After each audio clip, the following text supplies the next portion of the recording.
میں ڈالنے کے لقمہ بھی نہیں تھا۔ اللہ کا دین اس وقت بھی غالب تھا، اور جب گلیوں کے اندر ریشم بکھرا ہوا ہوتا تھا کوئی اٹھانے والا نہیں تھا، دین اس وقت بھی غالب تھا۔ دین کا غالب ہونا یا نہ ہونا اس کا تعلق جو ہے وہ مال و دولت سے نہیں ہے۔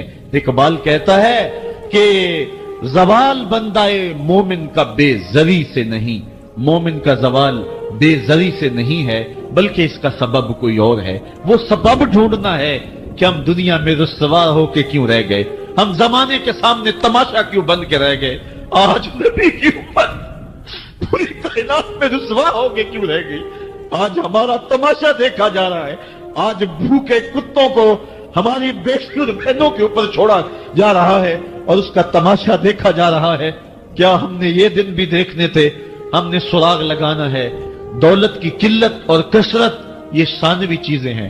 ہم نے تاریخ میں دیکھا ہے ہم کبھی مالی طور پہ کمزور تھے، رسوا نہیں ہوئے۔ اور ایک روایت حضرت سلیمان بن سرد رضی اللہ تعالی عنہ سے مروی ہے، کہتے ہیں کنت جالسا مع النبی صلی اللہ علیہ وآلہ وسلم، میں حضور علیہ السلام کی مجلس میں بیٹھا ہوا تھا، دو لوگ تھے وہ آپس میں الجھ رہے تھے، ان میں سے ایک شخص کا چہرہ غصے سے سرخ ہو گیا، رگیں پھولی ہوئی تھی اور ایک دوسرے کے لیے سب و شتم کا ماحول پیدا ہو گیا تھا۔ اللہ کے رسول صلی اللہ علیہ وآلہ وسلم نے ارشاد فرمایا میں ایسا کلمہ جانتا ہوں کہ اگر یہ کلمہ پڑھ لیں تو ان کا یہ غصہ زائل ہو جائے گا، ان کی جو کیفیت ختم ہو جائے گی، اور وہ کیا ہے؟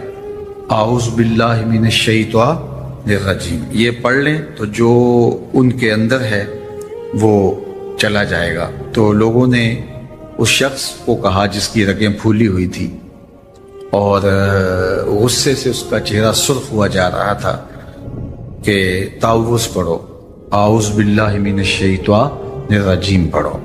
اور یہ اللہ تعالیٰ نے قرآن مجید میں ارشاد فرمایا ہے کہ جب غصے سے انسان بے قابو ہو جائے تو اس کو چاہیے کہ وہ اپنے غصے سے باہر نکلنے کے لیے تعوذ پڑھے۔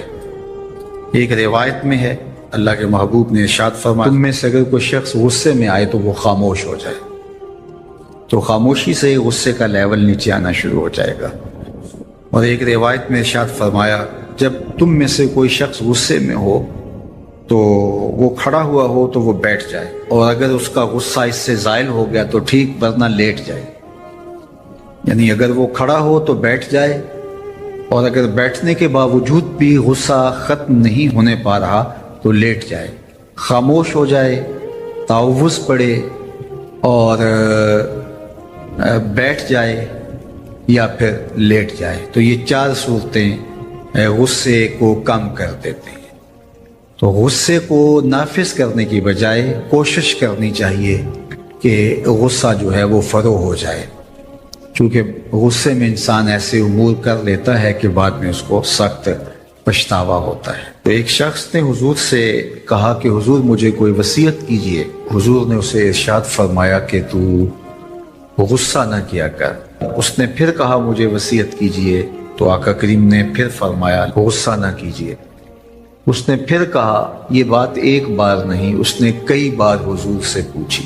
وہ کوئی اور وصیت طلب کرنا چاہ رہا تھا کہ یہ تو ٹھیک ہے کچھ اور وصیت بھی کیجئے۔ اس سے ایک تو اس شخص کی ذاتی صورتحال ایسی ہوگی، اور دوسری یہ ہے کہ اس نصیحت کی اہمیت کے پیش نظر کہ غصہ جب انسان کو آتا ہے